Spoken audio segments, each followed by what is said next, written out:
Hello students, in this lecture we discuss chapter 7 demographic features of Indian population. India comes next only to China as regards the size of its population. That means कि India second world ਵਿੱਚ second number ਤੇ highest population ਵਿੱਚ ਆਉਂਦੀ ਆ ਕਿ ਜਿਸ ਵਿੱਚ ਸਭ ਤੋਂ ਜ਼ਿਆਦਾ ਪੋਪੂਲੇਸ਼ਨ ਆ ਫਸਟ ਨੰਬਰ ਤੇ ਚਾਈਨਾ ਆਉਂਦੀ ਹੈ ਉਸ ਤੋਂ ਬਾਅਦ ਇੰਡੀਆ ਸੈਕਿੰਡ ਪਲੇਸ ਤੇ ਆ ਜਿਸ ਵਿੱਚ ਸਭ ਤੋਂ ਜ਼ਿਆਦਾ ਪੋਪੂਲੇਸ਼ਨ ਆ ਬਟ ਵਰਲਡ ਦਾ ਜਿਹੜਾ ਇਸ ਦੇ ਵਿੱਚ ਏਰੀਆ ਆ ਉਸ ਦੇ ਅਕੋਰਡਿੰਗ 7th ਨੰਬਰ ਤੇ ਆਉਂਦੀ ਆ that means कि ਜਿਹੜਾ 2.4% of world area and 2.5% of world the income ਦੇ ਨਾਲ ਇੰਡੀਆ ਮੇਨਟੇਨ ਕਰਦੇ ਆ 80% of world population that means ਜਿਸ ਤੋਂ ਕਿ ਸ਼ੋ ਹੁੰਦਾ ਇੰਡੀਕੇਟਸ ਹੁੰਦਾ ਕਿ ਜਿਹੜੀ ਇੰਡੀਆ ਦੇ ਵਿੱਚ ਆ ਪੋਪੂਲੇਸ਼ਨ ਦਾ ਬਰਡਨ ਬਹੁਤ ਜ਼ਿਆਦਾ ਆ next is size and growth of India's population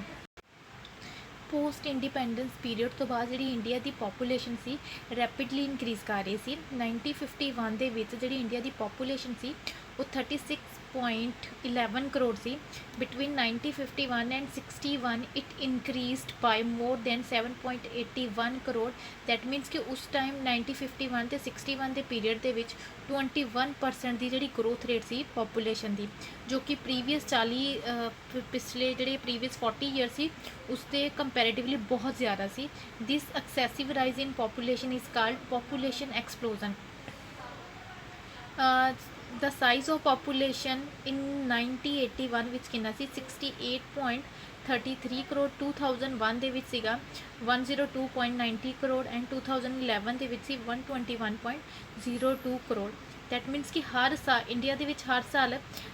about 1 crore 80 lakh person ਦਾ ਐਡੀਸ਼ਨ ਹੁੰਦਾ ਸੀ ਕੰਟਰੀ ਦੀ ਪੋਪੂਲੇਸ਼ਨ ਦੇ ਵਿੱਚ दैट मीनस कि इंडिया ਦੇ ਵਿੱਚ ਜਿਹੜਾ ਪੋਪੂਲੇਸ਼ਨ ਗਰੋਥ ਰੇਟ ਬਹੁਤ ਤੇਜ਼ੀ ਨਾਲ ਵੱਧ ਰਿਹਾ ਸੀ ਟੇਬਲ 1 ਦੇ ਵਿੱਚ size and growth of population of India ਦਿੱਤੀ ਗਈ ਹੈ ਡਿਫਰੈਂਟ ਈਅਰਸ ਦੇ ਵਿੱਚ ਲਾਈਕ 1891 ਦੇ ਵਿੱਚ ਕਿੰਨਾ ਹੋਇਆ ਸੀ 1921 1951 ਹਰ ਇੱਕ ਪੀਰੀਅਡ ਦੇ ਵਿੱਚ ਪੋਪੂਲੇਸ਼ਨ ਗਰੋਥ ਰੇਟ ਨੂੰ ਸ਼ੋ ਕੀਤਾ ਗਿਆ ਟੇਬਲ 1 ਦੇ ਵਿੱਚ next is classification of growth of population. Study of the growth of Indian population can be divided into 4 periods of time. First period is period of stable population. Between 1891 and 1921 ਜਿਹੜੀ population ਦੀ growth rate ਸੀ ਉਹ ਬਹੁਤ ਜ਼ਿਆਦਾ ਘੱਟ ਸੀ ਇਹਨਾਂ 30 ਸਾਲਾਂ ਦੇ ਵਿੱਚ ਜਿਹੜੀ ਪੋਪੂਲੇਸ਼ਨ ਇਨਕਰੀਜ਼ ਹੋਈ ਬਾਈ 1.26 ਕਰੋੜ ਸੀ क्योंकि उस टाइम इन्हां सालों के जी कैलामिटीज़ हो गई एपीडेमिक लाइक फेमाइनस हो गया प्लेग मलेरिया एक्सैक्ट्रा इन्हां दे कारण जो ह्यूमन लाइफ का बहुत ज़्यादा लॉस होया सी इस करके जी बर्थ रेट सी वो बहुत ज़्यादा पॉपूलेशन ग्रोथ रेट सी वो बहुत घट सी epidemic in 1918 took a toll of 140 lakh human lives next is period of growth of population since 1921 जी पॉपूलेशन की ग्रोथ रेट से बहुत रैपिडली इनक्रीज़ होने लग गई सी the trend of growth of population in India since 1921 has been consistently on the rise 1921 तो जी पॉपूलेशन ग्रोथ रेट से कॉन्टीन्यूसली इनक्रीज़ कर रही सी इसलिए सेंसस कमीशन ने 1921 ਨੂੰ ईयर ऑफ ग्रेट डिविडेंड भी ਨੂੰ ਰੈਫਰਡ ਕੀਤਾ as a year of great dividend इस इन्हां पीरियड्स के जी ग्रोथ रेट सी वो प्रीवियस 30 ईयर्स की ग्रोथ रेट के कंपैरेटिवली बहुत ज़्यादा हाई सी next is period of population explosion इस पीरियड के 1951 एंड 1981 की जी पॉपूलेशन इनक्रीज हुई बहुत ही फास्ट हुई this period is called period of population explosion 1951 to 1961 in this period the growth rate was recorded to be 21.6% which was highest for the decade so far 1961 to 1971 ਦੇ ਵਿੱਚ growth rate of population ਸੀ ਉਹ 24.8% ਸੀ 1971 to 1981 during this period population in India rose to 68 crore 33 lakh thus 13 crore 51 lakh person were added to the total size of the Indian population. That means कि 1951 to लेके 1981 ਦੇ ਵਿੱਚ ਜਿਹੜਾ population ਦੀ growth rate ਸੀ ਉਹ ਬਹੁਤ ਜ਼ਿਆਦਾ ਸੀ, ਇਸ ਲਈ ਇਸ ਪੀਰੀਅਡ ਨੂੰ ਪੋਪੂਲੇਸ਼ਨ ਐਕਸਪਲੋਜ਼ਨ ਦਾ ਪੀਰੀਅਡ ਵੀ ਕਿਹਾ ਜਾਂਦਾ ਹੈ। Next is period of high growth but with sign of slowing down. ਇਸ ਪੀਰੀਅਡ ਦੇ ਵਿੱਚ ਜਿਹੜੀ ਬਰਥ ਰੇਟ ਸੀ ਉਸ ਵਿੱਚ ਹਲਕਾ ਜਿਹਾ ਸਲੋ ਡਾਊਨ ਹੋਇਆ, but because of following death rate ਦੇ ਵਿੱਚ ਵੀ ਡਿਕਲਾਈਨ ਹੋਣ ਦੇ ਕਾਰਨ ਜਿਹੜੀ ਪੋਪੂਲੇਸ਼ਨ ਦੀ ਗਰੋਥ ਰੇਟ ਵੀ ਸੀ ਉਸ ਵਿੱਚ ਕੁਝ ਜ਼ਿਆਦਾ ਡਿਕਲਾਈਨ ਨਹੀਂ ਆਇਆ। 1981 ਤੇ 91 ਦੇ ਵਿੱਚ ਜਿਹੜੀ ਪੋਪੂਲੇਸ਼ਨ ਸੀ ਉਹ 84 ਕਰੋੜ 63 ਲੱਖ ਤੱਕ ਪਹੁੰਚ ਗਈ ਸੀ। ਐਂਡ 1991 ਤੇ 2001 ਦੇ ਵਿੱਚ ਜਿਹੜੀ ਪੋਪੂਲੇਸ਼ਨ ਸੀ 102.90 ਕਰੋੜ ਹੋ ਗਈ। ਐਂਡ ਜਿਹੜੀ ਪੋਪੂਲੇਸ਼ਨ ਗਰੋਥ ਰੇਟ ਸੀ ਇਸ ਪੀਰੀਅਡ ਦੇ ਵਿੱਚ ਉਹ ਸੀਗੀ 18.7 ਕਰੋੜ। ਐਂਡ 2001 ਤੇ 2011 ਦੇ ਵਿੱਚ ਜਿਹੜੀ ਪੋਪੂਲੇਸ਼ਨ ਸੀ ਉਹ ਕਿੰਨੀ ਹੋ ਗਈ ਸੀ 121.02 ਕਰੋੜ। ਅਤੇ ਇਸ ਦੇ ਵਿੱਚ ਜਿਹੜੀ ਪੋਪੂਲੇਸ਼ਨ ਗਰੋਥ ਰੇਟ ਸੀ ਥੋੜ੍ਹੀ ਜਿਹੀ ਘੱਟ ਕੇ 17.64% ਹੋ ਗਈ ਸੀ। ਪੋਪੂਲੇਸ਼ਨ ਵਿੱਚ ਇਨਕਰੀਜ਼ ਹੋਣ ਦਾ ਮੇਨ ਰੀਜ਼ਨ ਕੀ ਸੀ ਕਿ ਜਿਹੜਾ ਬਰਥ ਰੇਟ ਵਿੱਚ ਡਿਕਲਾਈਨ ਸੀ ਉਹ ਬਹੁਤ ਹੀ ਘੱਟ ਸੀ, ਬਟ ਡੈਥ ਰੇਟ ਵਿੱਚ ਬਹੁਤ ਜ਼ਿਆਦਾ ਡਿਕਲਾਈਨ ਆ ਗਿਆ ਸੀ because of expansion of medical facilities, ਜਿਸ ਕਾਰਨ ਜਿਹੜੀ ਗਰੋਥ ਰੇਟ ਆਫ ਪੋਪੂਲੇਸ਼ਨ ਸੀ ਇੰਡੀਆ ਵਿੱਚ ਬਹੁਤ ਤੇਜ਼ੀ ਨਾਲ ਵੱਧ ਰਹੀ ਸੀ। ਇਸ ਟੇਬਲ ਦੇ ਵਿੱਚ ਪੋਪੂਲੇਸ਼ਨ ਗਰੋਥ ਕਰਵ ਨੂੰ ਸ਼ੋ ਕੀਤਾ ਗਿਆ। ਇਸ ਗ੍ਰਾਫ ਦੇ ਵਿੱਚ 1921 ਦੇ ਵਿੱਚ ਜਿਹੜੀ ਪੋਪੂਲੇਸ਼ਨ ਸੀ ਅਪਰੋਕਸੀਮੇਟਲੀ 25 ਕਰੋੜ ਸੀ। 1951 ਦੇ ਵਿੱਚ ਇਨਕਰੀਜ਼ ਹੋ ਕੇ 36 ਹੋ ਗਈ। ਐਂਡ 2011 ਦੇ ਵਿੱਚ 121.02 ਕਰੋੜ ਹੋ ਗਈ। Next is size and growth rate of population in selected nations. Table 2 ਦੇ ਵਿੱਚ size and growth of population in most populous nation ਨੂੰ ਸ਼ੋ ਕੀਤਾ ਗਿਆ। ਲਾਈਕ ਚਾਈਨਾ ਦੇ ਵਿੱਚ ਜਿਹੜੀ ਪੋਪੂਲੇਸ਼ਨ ਆ, ਸਾਈਜ਼ ਆਫ ਪੋਪੂਲੇਸ਼ਨ ਮਿਲੀਅਨਸ ਦੇ ਵਿੱਚ ਆ 134.1.0 ਕਰੋੜ ਆ। ਐਂਡ ਇੰਡੀਆ ਦੇ ਵਿੱਚ 121.0.2 ਕਰੋੜ ਆ। USA ਵਿੱਚ 308.7 ਕਰੋੜ ਆ। ਦੈਟ ਟੇਬਲ ਤੋਂ ਕੀ ਸ਼ੋ ਹੋ ਰਿਹਾ ਕਿ ਜਿਹੜੇ ਸਭ ਤੋਂ ਜ਼ਿਆਦਾ ਹਾਈਐਸਟ ਪੋਪੂਲੇਸ਼ਨ ਕਿੱਥੇ ਆ ਚਾਈਨਾ, ਉਸ ਤੋਂ ਬਾਅਦ ਹਾਈਐਸਟ ਸੈਕਿੰਡ ਨੰਬਰ 'ਤੇ ਕੌਣ ਆ ਇੰਡੀਆ ਦੇ ਵਿੱਚ ਪੋਪੂਲੇਸ਼ਨ ਸਭ ਤੋਂ ਜ਼ਿਆਦਾ ਸੈਕਿੰਡ ਨੰਬਰ 'ਤੇ। ਦੈਟ ਮੀਨਸ ਕਿ ਅਗਰ ਇੰਡੀਆ ਅਤੇ ਚਾਈਨਾ ਦੋਨਾਂ ਦੀ ਪੋਪੂਲੇਸ਼ਨ ਨੂੰ ਕਾਊਂਟ ਕੀਤਾ ਜਾਵੇ ਦੈਟ ਮੀਨਸ 36.9% ਜਿਹੜੀ ਉਹ ਪੋਪੂਲੇਸ਼ਨ ਆ ਐਂਟਾਇਰ ਵਰਲਡ ਦੀ ਉਹ ਇਹਨਾਂ ਦੋਨੋਂ ਕੰਟਰੀਜ਼ ਦੇ ਵਿੱਚ ਰਹਿੰਦੀ ਆ। ਦੈਟ ਮੀਨਸ ਕਿ 1/3 of population of the world lives in this two nations. According to an estimate population of India in year 2050 ਤੱਕ ਇਹ ਐਸਟੀਮੇਟ ਕੀਤਾ ਹੈ ਕਿ ਜਿਹੜੀ ਇੰਡੀਆ ਦੀ ਪੋਪੂਲੇਸ਼ਨ ਆ ਉਹ 162.8 ਕਰੋੜ ਹੋ ਜਾਏਗੀ, ਜੋ ਕਿ ਚਾਈਨਾ ਨੂੰ ਵੀ ਕ੍ਰੋਸ ਕਰ ਜਾਏਗੀ। ਚਾਈਨਾ ਦੀ ਚਾਈਨਾ ਦੀ ਪੋਪੂਲੇਸ਼ਨ ਵੀ ਕ੍ਰੋਸ ਕਰ ਜਾਏਗੀ 2015 ਤੱਕ। ਸੋ ਮਤਲਬ ਕਿ ਹੁਣ ਇਸ ਗਵਰਨਮੈਂਟ ਨੂੰ ਸੀਰੀਅਸ ਸਟੈਪਸ ਐਂਡ ਪੋਲਿਸੀਜ਼ ਨੂੰ ਅਡੋਪਟ ਕਰਨਾ ਚਾਹੀਦਾ ਹੈ ਪੋਪੂਲੇਸ਼ਨ ਗਰੋਥ ਰੇਟ ਨੂੰ ਕੰਟਰੋਲ ਕਰਨ ਦੇ ਲਈ। Next is birth rate and death rate. India ਦੇ ਵਿੱਚ ਜਿਹੜੀ ਬਰਥ ਰੇਟ ਅਤੇ ਡੈਥ ਰੇਟ ਆ ਉਹ ਬਹੁਤ ਜ਼ਿਆਦਾ ਹਾਈ ਆ as compare to other countries in the world. Birth rate ਕੀ ਹੁੰਦੀ ਆ? Birth rate refers to a number of children born per 1000 person in a year, and death rate refers to a number of people dying per 1000 person in a year. Suppose ਇਹ ਕਿਹਾ ਜਾਂਦਾ ਕਿ India ਦੇ ਵਿੱਚ birth rate 20 ਹੈ, ਇਹਦਾ ਮਤਲਬ ਕੀ ਆ ਕਿ 20 ਚਿਲਡਰਨਸ ਆਰ ਬੋਰਨ ਪਰ 1000 ਪਰਸਨ ਔਨ ਐਨ ਐਵਰੇਜ, ਮਤਲਬ ਕਿ 1000 ਵਿਅਕਤੀਆਂ ਦੇ ਪਿੱਛੇ 20 ਚਿਲਡਰਨਸ ਦਾ ਜਨਮ ਹੁੰਦਾ ਹੈ। Birth rate and death rates situation in India for the last 115 years is shown in table 3. birth rate ਤੇ death rate ਨੂੰ ਇਸ ਟੇਬਲ ਵਿੱਚ ਸ਼ੋ ਕੀਤਾ ਗਿਆ। periods given ਆ and birth rate and death rate given ਆ। ਇਸ table ਦੇ ਵਿੱਚੋਂ ਤੁਸੀਂ ਕੋਈ ਵੀ ਲਾਈਕ 5 ਡਾਟਾ ਨੂੰ ਯੂਜ਼ ਕਰ ਸਕਦੇ ਹਾਂ 5 ਪੀਰੀਅਡਸ ਦੇ ਵਿੱਚ। ਲਾਈਕ ਤੁਸੀਂ ਕਰ ਸਕਦੇ ਹਾਂ 1921 to 1930, 1951 to 1960 ਕਰ ਲਿਓ, 1991 2000 and 2016। ਐਨੀ 5 ਜਾਂ 4 ਕੋਈ ਵੀ ਪੀਰੀਅਡਸ ਦੇ ਡਾਟਾ ਨੂੰ ਤੁਸੀਂ ਯਾਦ ਕਰ ਲਿਓ, ਸਾਰਾ ਨਾ ਕਰਿਓ। Next is density of population. Density of population refers to average number of people living per square kilometers. Density of population ਨੂੰ ਮੇਜ਼ਰ ਕਰਨ ਲਈ ਅਸੀਂ ਜਦੋਂ ਟੋਟਲ ਪੋਪੂਲੇਸ਼ਨ ਨੂੰ ਟੋਟਲ ਏਰੀਆ ਦੇ ਨਾਲ ਡਿਵਾਈਡ ਕਰਦੇ ਹਾਂ ਦੈਨ ਅਸੀਂ ਡੈਂਸਿਟੀ ਆਫ ਪੋਪੂਲੇਸ਼ਨ ਨੂੰ ਫਾਈਂਡ ਆਊਟ ਕਰ ਸਕਦੇ ਜਦੋਂ ਟੋਟਲ ਪੋਪੂਲੇਸ਼ਨ ਨੂੰ ਟੋਟਲ ਏਰੀਆ ਦੇ ਨਾਲ ਡਿਵਾਈਡ ਕੀਤਾ ਜਾਂਦਾ। ਸਪੋਜ਼ ਕਿ ਇੰਡੀਆ ਦੇ ਵਿੱਚ 2011 ਦੇ ਵਿੱਚ ਜਿਹੜੀ ਪੋਪੂਲੇਸ਼ਨ ਆ ਕਿੰਨੀ ਆ 121.02 ਕਰੋੜ ਆ that used to live over an area 32.80 lakh square kilometer according to census 2011 ਜਿਹੜੀ ਡੈਂਸਿਟੀ ਆਫ ਪੋਪੂਲੇਸ਼ਨ ਹੈ ਇੰਡੀਆ ਦੇ ਵਿੱਚ ਉਹ ਕੀ ਆ 382 ਪਰ square kilometre that means India ਵਿੱਚ ਡੈਂਸਿਟੀ ਆਫ ਪੋਪੂਲੇਸ਼ਨ ਕਿੰਨੀ ਆ 382 ਪਰ square kilometre next is trends in density of population continue increase in density of population India ਦੇ ਵਿੱਚ ਜਿਹੜੀ ਡੈਂਸਿਟੀ ਆਫ ਪੋਪੂਲੇਸ਼ਨ ਆ ਉਹ ਕੰਟੀਨਿਊਸਲੀ ਇਨਕਰੀਜ਼ ਕਰਦੀ ਜਾ ਰਹੀ ਆ ਇਸ ਦਾ ਮਤਲਬ ਇਹ ਆ ਕਿ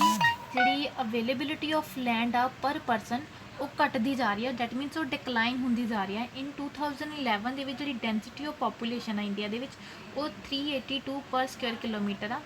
continue increase in the density of population in India is shown in table 4 that means ਕਿ 1931 ਦੇ ਵਿੱਚ ਜਿਹੜੀ ਡੈਂਸਿਟੀ ਆਫ ਪੋਪੂਲੇਸ਼ਨ ਕਿੰਨੀ ਸੀ 90 ਸੀ 1951 ਵਿੱਚ 117 ਹੋ ਗਈ 1991 ਵਿੱਚ 274 ਐਂਡ 2011 ਵਿੱਚ 382 ਹੋ ਗਈ ਦੈਟ ਮੀਨਸ ਕਿ ਡੈਂਸਿਟੀ ਆਫ ਪੋਪੂਲੇਸ਼ਨ ਵਿੱਚ ਕੰਟੀਨਿਊ ਇਨਕਰੀਜ਼ ਹੋਣ ਦੇ ਕਾਰਨ ਕਿ ਜਿਹੜੀ ਅਵੇਲੇਬਿਲਿਟੀ ਆਫ ਲੈਂਡ ਆ ਪਰ ਸਕੁਅਰ ਉਹ ਕੀ ਆ ਘਟਦੀ ਜਾਂਦੀ ਆ ਦੈਟ ਮੀਨਸ ਕਿ ਜਿੰਨੀ ਜ਼ਿਆਦਾ ਪੋਪੂਲੇਸ਼ਨ ਹੋਏਗੀ availability of land per person ਉਹ ਘਟ ਜਾਏਗੀ ਉਹ ਹੋਰ ਡਿਕਲਾਈਨ ਹੁੰਦੀ ਜਾਏਗੀ next is difference in the density of population in states different states ਦੇ ਵਿੱਚ ਜਿਹੜੀ ਡੈਂਸਿਟੀ ਆਫ ਪੋਪੂਲੇਸ਼ਨ ਉਹ ਵੀ ਡਿਫਰੈਂਸ ਹੁੰਦੀ ਆ ਲਾਈਕ ਬਿਹਾਰ ਦੇ ਵਿੱਚ ਜਿਹੜੀ ਡੈਂਸਿਟੀ ਆਫ ਪੋਪੂਲੇਸ਼ਨ ਉਹ 1102 ਪਰ ਸਕੁਅਰ ਕਿਲੋਮੀਟਰ ਜੋ ਕਿ ਮੈਕਸੀਮਮ ਆ ਜਦ ਕਿ ਅਰੁਣਾਚਲ ਪ੍ਰਦੇਸ਼ ਦੇ ਵਿੱਚ ਡੈਂਸਿਟੀ ਆਫ ਪੋਪੂਲੇਸ਼ਨ 17 ਪਰ ਸਕੁਅਰ ਕਿਲੋਮੀਟਰ ਜੋ ਕਿ ਮਿਨੀਮਮ ਆ ਪੰਜਾਬ ਦੇ ਵਿੱਚ ਡੈਂਸਿਟੀ ਆਫ ਪੋਪੂਲੇਸ਼ਨ 551 ਆ ਹਰਿਆਣਾ ਦੇ ਵਿੱਚ 577 ਪਰ ਸਕੁਅਰ ਕਿਲੋਮੀਟਰ ਆ ਇਸ ਟੇਬਲ ਦੇ ਵਿੱਚ states wise density of population ਨੂੰ ਸ਼ੋ ਕੀਤਾ ਗਿਆ next is comparison with density of other countries World Development Report 2018 ਦੇ ਅਕੋਰਡਿੰਗ ਜਿਹੜੀ ਐਵਰੇਜ ਡੈਂਸਿਟੀ ਆਫ ਪੋਪੂਲੇਸ਼ਨ ਆ ਇੰਡੀਆ ਦੇ ਵਿੱਚ ਉਹ 450 ਆ density of population in India is higher in the comparison to that of Japan ਦੇ ਵਿੱਚ ਜਿਹੜੀ ਡੈਂਸਿਟੀ ਆਫ ਪੋਪੂਲੇਸ਼ਨ ਆ 351 ਆ ਜਰਮਨੀ ਵਿੱਚ 237 ਆ ਇੰਗਲੈਂਡ ਦੇ ਵਿੱਚ 273 ਆ ਜਦਕਿ ਅਮਰੀਕਾ ਦੇ ਵਿੱਚ 36 ਆ ਐਂਡ ਆਸਟ੍ਰੇਲੀਆ ਦੇ ਵਿੱਚ 3 ਆ ਦੈਟ ਮੀਨਸ ਕਿ ਇੰਡੀਆ ਦੇ ਵਿੱਚ ਜਿਹੜੀ ਡੈਂਸਿਟੀ ਆਫ ਪੋਪੂਲੇਸ਼ਨ ਆ ਉਹ ਬਹੁਤ ਜ਼ਿਆਦਾ ਜਿਸ ਤੋਂ ਕਿ ਸ਼ੋ ਹੁੰਦਾ ਕਿ ਇੰਡੀਆ ਦੇ ਵਿੱਚ ਪੋਪੂਲੇਸ਼ਨ ਗਰੋਥ ਰੇਟ ਬਹੁਤ ਜ਼ਿਆਦਾ ਆ density of population and economic prosperity density of population is an index neither of the economic prosperity nor of poverty of a country that means कि density of population ये show नहीं करता कि कोई country economically developed आ ਜਾਂ कि undeveloped आ suppose कि density of population Japan Germany and England is high Japan Germany ਅਤੇ ਇੰਗਲੈਂਡ ਦੇ ਵਿੱਚ ਪੋਪੂਲੇਸ਼ਨ ਜ਼ਿਆਦਾ ਬਟ ਦੀਜ਼ ਕੰਟਰੀਜ਼ ਇਕਨੋਮਿਕਲੀ ਇੱਕ ਕੰਟਰੀ ਰਿਚ ਆ on the other hand India ਦੇ ਵਿੱਚ ਡੈਂਸਿਟੀ ਆਫ ਪੋਪੂਲੇਸ਼ਨ ਜ਼ਿਆਦਾ ਬਟ ਇਹ ਇੰਡੀਆ ਇਕਨੋਮਿਕਲੀ ਇੱਕ ਪੂਅਰ ਕੰਟਰੀ ਆ on the other hand USA Canada Russia and Australia are low densities countries ਇਹ low densities countries ਆ but ਇਹ ਕੰਟਰੀਜ਼ ਇਕਨੋਮਿਕਲੀ ਕੀ ਆ ਡਿਵੈਲਪਡ ਆ on the other hand Sudan Brazil and Algeria ਇਹ ਵੀ ਇੱਕ ਲੋ ਡੈਂਸਿਟੀਜ਼ ਕੰਟਰੀਜ਼ ਆ ਬਟ ਇਕਨੋਮਿਕਲੀ ਇਹ ਜ਼ਿਆਦਾ ਰਿਚ ਨਹੀਂ ਹੈਗੀਆਂ that is it is therefore clear that there is no direct or defined relationship between density of population and economic prosperity ਜਿਸ ਤੋਂ ਕਿ ਸ਼ੋ ਹੁੰਦਾ ਹੈ ਕਿ ਇਕਨੋਮਿਕ ਡਿਵੈਲਪਮੈਂਟ ਅਤੇ ਡੈਂਸਿਟੀ ਆਫ ਪੋਪੂਲੇਸ਼ਨ ਦੇ ਵਿੱਚ ਕੋਈ ਵੀ ਡਾਇਰੈਕਟ ਅਤੇ ਕਲੀਅਰ ਰਿਲੇਸ਼ਨਸ਼ਿਪ ਨਹੀਂ ਹੁੰਦਾ ਕਿ ਡੈਂਸਿਟੀ ਆਫ ਪੋਪੂਲੇਸ਼ਨ ਦੇ ਅਕੋਰਡਿੰਗ ਅਸੀਂ ਇਹ ਨਹੀਂ ਦੱਸ ਸਕਦੇ ਕਿ ਕੋਈ ਕੰਟਰੀ ਰਿਚ ਆ ਜਾਂ ਪੂਅਰ ਆ ਪਰ ਇੰਡੀਆ ਇੱਕ ਜਿਹੜੀ ਆ ਇੰਡੀਆ ਦੇ ਵਿੱਚ ਡੈਂਸਿਟੀ ਆਫ ਪੋਪੂਲੇਸ਼ਨ ਜ਼ਿਆਦਾ ਆ ਅਤੇ ਇੰਡੀਆ ਦੇ ਵਿੱਚ ਜਿਹੜੀ ਇੱਕ ਪ੍ਰੀਡੋਮੀਨੈਂਟਲੀ ਇੱਕ ਐਗਰੀਕਲਚਰਲ ਕੰਟਰੀ ਆ ਜਿਸ ਦੇ ਲੋਕੀ ਜ਼ਿਆਦਾ ਐਗਰੀਕਲਚਰ 'ਤੇ ਡਿਪੈਂਡ ਕਰਦੇ ਆ ਇਸ ਕਰਕੇ ਜਿਹੜਾ ਇੰਡੀਆ ਆ ਉਹ ਜ਼ਿਆਦਾ ਬਰਡਨ ਨਹੀਂ ਸਹਿ ਸਕਦਾ ਡੈਂਸਿਟੀ ਆਫ ਪੋਪੂਲੇਸ਼ਨ ਦਾ ਇਸ ਕਾਰਨ ਇੰਡੀਆ ਦੇ ਵਿੱਚ ਜਿਹੜਾ continue increase in density of population ਹੋ ਰਿਹਾ ਹੈ ਉਸ ਦੇ ਕਾਰਨ ਜਿਹੜੀ ਇੰਡੀਆ ਦੇ ਵਿੱਚ growth rate of population growth rate of economic development ਆ ਉਹ ਵੀ ਬਹੁਤ ਜ਼ਿਆਦਾ ਡਿਕਲਾਈਨ ਹੋ ਰਹੀ ਆ। ਇੰਡੀਆ ਗਰੋਥ ਨਹੀਂ ਕਰ ਰਿਹਾ, ਉਸਦੀ ਡਿਵੈਲਪਮੈਂਟ ਵਿੱਚ ਇੱਕ ਬਹੁਤ ਵੱਡਾ obstacle ਆ। Next is factor influence density of population. First is climate and geographical area. Climate ਦਾ ਸਿਗਨੀਫਿਕੈਂਟਲੀ ਇਫੈਕਟ ਪੈਂਦਾ ਹੈ ਪੋਪੂਲੇਸ਼ਨ ਡੈਂਸਿਟੀ 'ਤੇ। ਅਗਰ ਕਿਸੇ ਪਲੇਸ ਦਾ ਜਿਹੜਾ ਕਲਾਈਮੇਟ ਆ ਵਧੀਆ ਆ for health point of view ਲਈ ਵਧੀਆ ਆ ਜਾਂ ਪਲੀਸੈਂਟ ਆ, ਦੈਨ ਉਸ ਜਗ੍ਹਾ 'ਤੇ ਪੋਪੂਲੇਸ਼ਨ ਡੈਂਸਿਟੀ ਜ਼ਿਆਦਾ ਹੋਏਗੀ। ਲਾਈਕ ਸਟੇਟਸ ਹੋ ਗਈਆਂ ਕੇਰਲਾ, ਵੈਸਟ ਬੰਗਾਲ, ਬਿਹਾਰ, ਪੰਜਾਬ, ਇਹਨਾਂ ਦੇ ਵਿੱਚ ਡੈਂਸਿਟੀ ਆਫ ਪੋਪੂਲੇਸ਼ਨ ਕੀ ਆ ਜ਼ਿਆਦਾ ਆ। But on the other hand ਜਿਸ ਜਗ੍ਹਾ 'ਤੇ ਜਿਹੜਾ ਕਲਾਈਮੇਟ ਆ ਐਕਸੈਸਿਵਲੀ ਹੌਟ ਆ ਜਾਂ ਕੋਲਡ ਆ and health point of view ਤੋਂ ਗੁੱਡ ਨਹੀਂ ਹੈਗਾ, ਦੈਨ ਉਸ ਜਗ੍ਹਾ 'ਤੇ ਪੋਪੂਲੇਸ਼ਨ ਦੀ ਜਿਹੜੀ ਡੈਂਸਿਟੀ ਆ ਉਹ ਕੀ ਹੋਏਗੀ, ਘੱਟ ਹੋਏਗੀ। ਲਾਈਕ ਪਲੇਨਸ ਏਰੀਆ ਦੇ ਵਿੱਚ ਜਿਹੜੀਆਂ ਪਲੇਨ ਏਰੀਆ ਉਹਨਾਂ ਦੇ ਵਿੱਚ ਡੈਂਸਿਟੀ ਆਫ ਪੋਪੂਲੇਸ਼ਨ ਜ਼ਿਆਦਾ ਹੁੰਦੀ ਆ ਐਂਡ ਹਿੱਲੀ ਏਰੀਆ ਦੇ ਵਿੱਚ ਡੈਂਸਿਟੀ ਆਫ ਪੋਪੂਲੇਸ਼ਨ ਘੱਟ ਹੁੰਦੀ ਆ। ਨੈਕਸਟ ਇਜ਼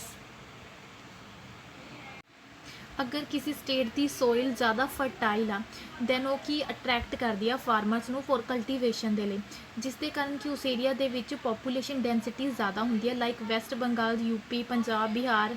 ਇਹਨਾਂ ਦੇ ਵਿੱਚ ਜਿਹੜੀ ਸੋਇਲ ਆ, ਜਿਹੜੀ ਲੈਂਡ ਉਹ ਕੀ ਆ ਬਹੁਤ ਜ਼ਿਆਦਾ ਫਰਟਾਈਲ ਹੈ, ਇਸ ਲਈ ਇਹਨਾਂ ਦੇ ਵਿੱਚ ਜਿਹੜੀ ਡੈਂਸਿਟੀ ਆਫ ਪੋਪੂਲੇਸ਼ਨ ਉਹ ਵੀ ਜ਼ਿਆਦਾ ਹੁੰਦੀ ਆ। Next is irrigation. ਅਗਰ ਕਿਸੇ ਸਟੇਟ ਦੇ ਵਿੱਚ ਇਰੀਗੇਸ਼ਨ ਫੈਸਿਲਿਟੀ ਜ਼ਿਆਦਾ ਹੁੰਦੀ ਆ ਉਸ ਦੇ ਕਾਰਨ ਵੀ ਫਾਰਮਰਸ ਅਟਰੈਕਟ ਹੁੰਦੇ ਆ ਫੋਰ ਐਗਰੀਕਲਚਰ ਕਲਟੀਵੇਸ਼ਨ ਦੇ ਲਈ, ਜਿਸ ਦੇ ਕਾਰਨ ਉਸ ਏਰੀਆ ਦੇ ਵਿੱਚ ਜਿਹੜੀ ਪੋਪੂਲੇਸ਼ਨ ਡੈਂਸਿਟੀ ਜ਼ਿਆਦਾ ਹੁੰਦੀ ਆ। Next is industrial development. ਜਿਸ ਸਟੇਟ ਦੇ ਵਿੱਚ ਡਿਵੈਲਪ ਇੰਡਸਟਰੀਜ਼ ਹੁੰਦੀਆਂ ਆ ਉੱਥੇ ਕੀ ਆ ਉਹ ਪੀਪਲਸ ਨੂੰ ਅਟਰੈਕਟ ਕਰਦੀ ਆ ਐਮਪਲੋਇਮੈਂਟ ਓਪਰਚੁਨਿਟੀਜ਼ ਦੇ ਲਈ। ਇਸ ਦੇ ਕਾਰਨ ਉੱਥੇ ਹਾਈ ਪੋਪੂਲੇਸ਼ਨ ਡੈਂਸਿਟੀਜ਼ ਹੁੰਦੀ ਆ ਜਿੱਥੇ ਇੰਡਸਟਰੀਅਲ ਡਿਵੈਲਪਮੈਂਟ ਜ਼ਿਆਦਾ ਹੁੰਦੀ ਆ। ਸਿਟੀਜ਼ ਲਾਈਕ ਮੁੰਬਈ, ਕੋਲਕਾਤਾ, ਕਾਨਪੁਰ, ਅਹਿਮਦਾਬਾਦ, ਲੁਧਿਆਣਾ, ਉੱਥੇ ਜਿਹੜੀ ਪੋਪੂਲੇਸ਼ਨ ਡੈਂਸਿਟੀ ਆ ਜ਼ਿਆਦਾ ਆ ਬਿਕੋਜ਼ ਆਫ ਉੱਥੇ ਇੰਡਸਟਰੀਅਲ ਏਰੀਆ ਆ। ਸਿਮਿਲਰਲੀ ਜਿਹੜੀ ਡੈਂਸਿਟੀ ਆਫ ਪੋਪੂਲੇਸ਼ਨ ਬੈਂਗਲੁਰੂ ਦੇ ਵਿੱਚ ਵੀ ਇਨਕਰੀਜ਼ ਹੋ ਰਹੀ ਹੈ ਰੈਪਿਡਲੀ ਬਿਕੋਜ਼ ਕਿ ਜਿਹੜਾ ਬੈਂਗਲੁਰੂ ਆ ਹੱਬ ਆ information technology industry the. Next is commercial centres. ਜਿਸ ਪਲੇਸ ਦੇ ਉੱਪਰ ਗੁੱਡ ਕਮਰਸ਼ੀਅਲ ਸੈਂਟਰਸ ਹੁੰਦੇ ਆ ਲਾਈਕ ਉੱਥੇ ਡੈਂਸਿਟੀ ਆਫ ਪੋਪੂਲੇਸ਼ਨ ਜ਼ਿਆਦਾ ਹੁੰਦੀ ਆ। ਪਲੇਸਿਸ ਲਾਈਕ ਦਿੱਲੀ ਹੋ ਗਿਆ, Bengaluru, Amritsar, Mumbai are good commercial centres and ਇਸ ਜਗ੍ਹਾ 'ਤੇ ਜਿਹੜੀ ਪੋਪੂਲੇਸ਼ਨ ਜ਼ਿਆਦਾ ਹੁੰਦੀ ਆ।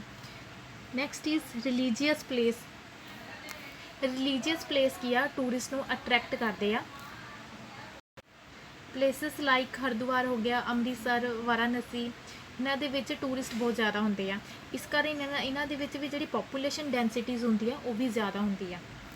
Next is capital cities. Capital cities ਉਹਨਾਂ ਦੀ ਪੋਪੂਲੇਸ਼ਨ ਜਾਂ ਡੈਂਸਿਟੀ ਆਫ ਪੋਪੂਲੇਸ਼ਨ ਜ਼ਿਆਦਾ ਹੁੰਦੀ ਆ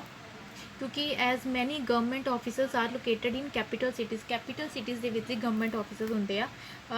for example Delhi, Chandigarh, Lucknow, Patna et cetera, ਇਹਨਾਂ ਦੀ ਜਿਹੜੀ ਡੈਂਸਿਟੀ ਆਫ ਪੋਪੂਲੇਸ਼ਨ ਉਹ ਜ਼ਿਆਦਾ ਹੁੰਦੀ ਆ। Next stage of economic development. ਜਿਹੜੇ ਏਰੀਆ ਇਕਨੋਮਿਕਲੀ ਡਿਵੈਲਪਡ ਹੁੰਦੇ ਆ ਉਹਨਾਂ ਦੇ ਵਿੱਚ ਹਾਈ ਡੈਂਸਿਟੀ ਹੁੰਦੀ ਆ। ਸਪੋਜ਼ ਜਿੱਥੇ ਐਮਪਲੋਇਮੈਂਟ ਓਪਰਚੁਨਿਟੀਜ਼ ਜ਼ਿਆਦੀਆਂ, ਸਪੋਜ਼ ਜਿਸ ਅਰਬਨ ਏਰੀਆ ਦੇ ਵਿੱਚ ਉੱਥੇ ਡੈਂਸਿਟੀ ਆਫ ਪੋਪੂਲੇਸ਼ਨ ਜ਼ਿਆਦਾ ਹੋਏਗੀ ਐਂਡ ਰੂਰਲ ਏਰੀਆ ਜਿੱਥੇ ਕਿ ਐਮਪਲੋਇਮੈਂਟ ਓਪਰਚੁਨਿਟੀ ਘੱਟ ਹੈ ਉੱਥੇ ਡੈਂਸਿਟੀ ਆਫ ਪੋਪੂਲੇਸ਼ਨ ਘੱਟ ਹੁੰਦੀ ਆ।